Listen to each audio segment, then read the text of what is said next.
અમદાવાદના આઈઆઈએમ ખાતે કેન્દ્રીય શિક્ષણ મંત્રીના કાર્યક્રમ પહેલા વિરોધ. એનએસયુઆઈના કાર્યકરોએ વિરોધ કર્યો. વિરોધ પ્રદર્શનને લઈ પોલીસ પણ એલર્ટ મોડમાં.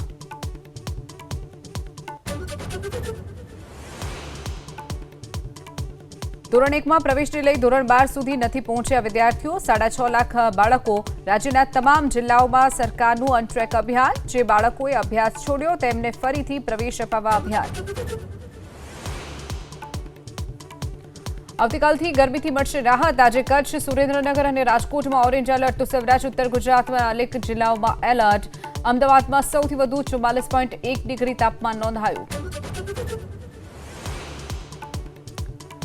પાલનપુરના ચડોતર વિસ્તારમાં પ્લાસ્ટિકના ભંગારમાં આગથી અફરાતફરી. દૂર દૂર સુધી દેખાયા ધુમાડા.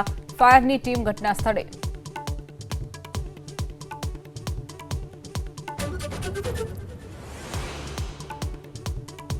રાજકોટમાં ગુરુદેવ પાર્ક સોસાયટીના સ્થાનિકોનું વિરોધ પ્રદર્શન. 2 દિવસથી પાણી ન મળતા મહિલાઓનો ચક્કાજામ.